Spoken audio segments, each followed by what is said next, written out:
It's a lifelong pursuit. Crazy. You are crazy. Crazy. You are not making You are sense. not making sense. Have to accept your insanity. Medicines are Medicine the recovery is tough. It Lifelong doesn't pain matter. will never be solved again. Doesn't matter what the side effects are. That you are insane. It's not Have to We know what's accept you are insane. You are insane.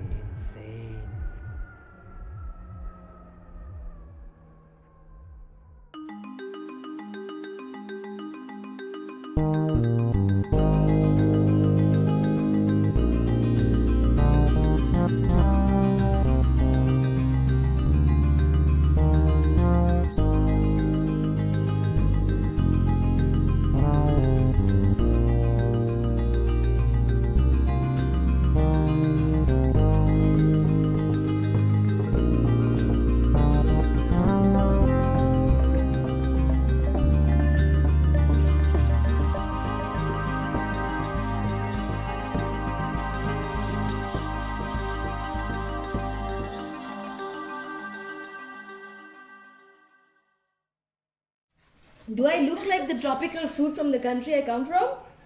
Is it now? People on the other side of the camera, if you exist? Does it look like that?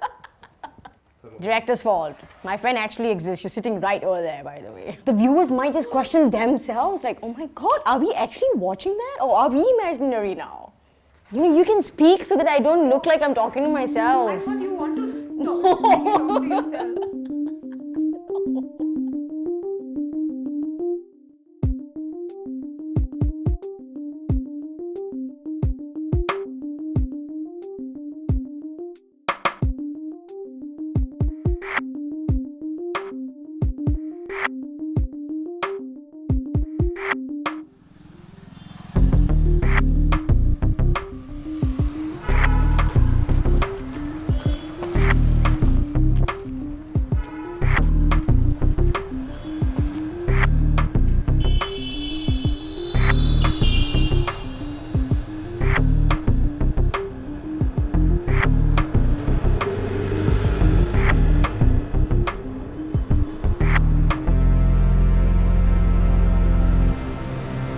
One day she was going, she just sat in the bedroom.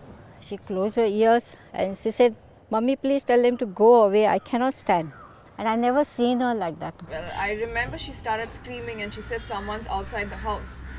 And I thought there were thieves or some, gangsters or something out of the house. And I was like, what is she saying? And then she's like, close the windows. And I closed all the windows. Then I said, who are they?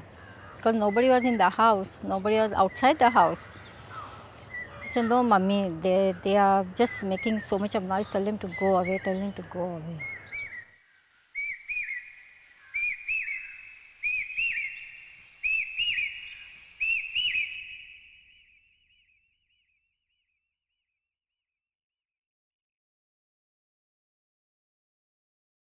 Her symptoms were fairly severe, or I would say very severe, because she had all the hallmarks of schizophrenia. She had delusions, she had hallucinations, she had suspiciousness. She was acting out on it.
I had moments where I would scream and my dad would run in and I would say I'm hurt, and they hurt me, and I would literally feel the pain.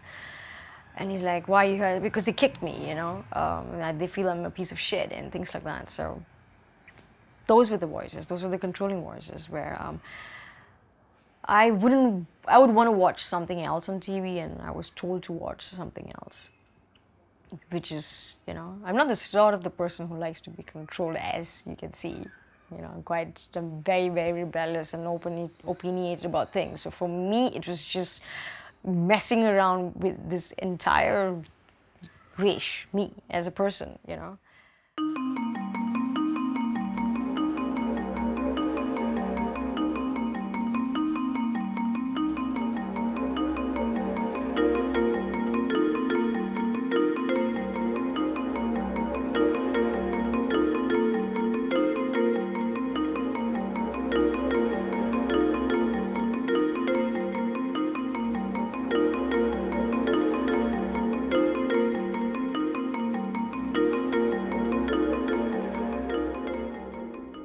We felt very weak.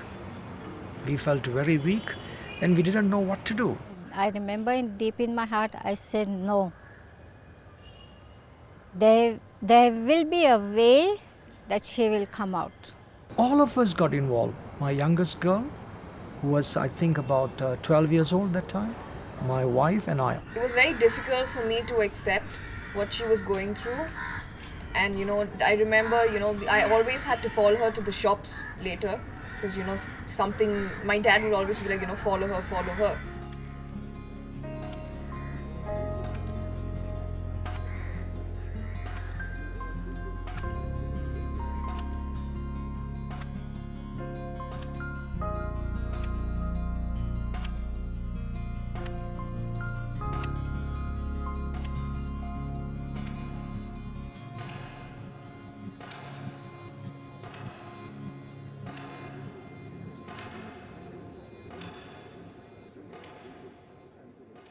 It's difficult. It's difficult to constantly have to deal with shuffling between mixing realities. I think, you know, my friends who probably are on drugs or do a bit of dope would understand that. Over here, I just don't need any one of them, you know. Hallucinations fukat mein milte hai. That's what I say. So it's about learning to, you know, just live with them.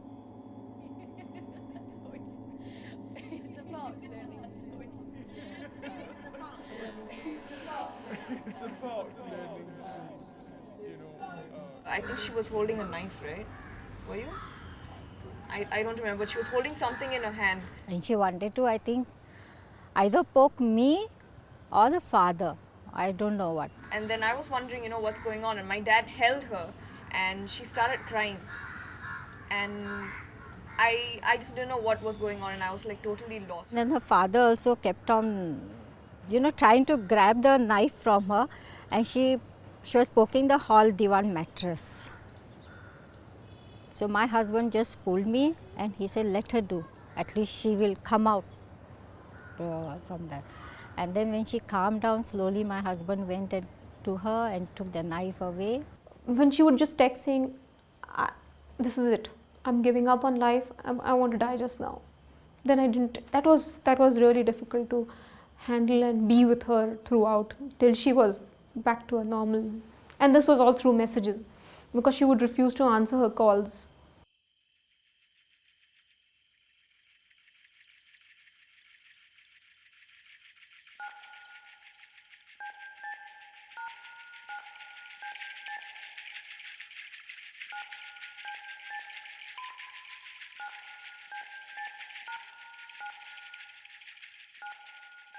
It screwed me up big time. It really screwed me up. The brain was not functioning at the level I knew before.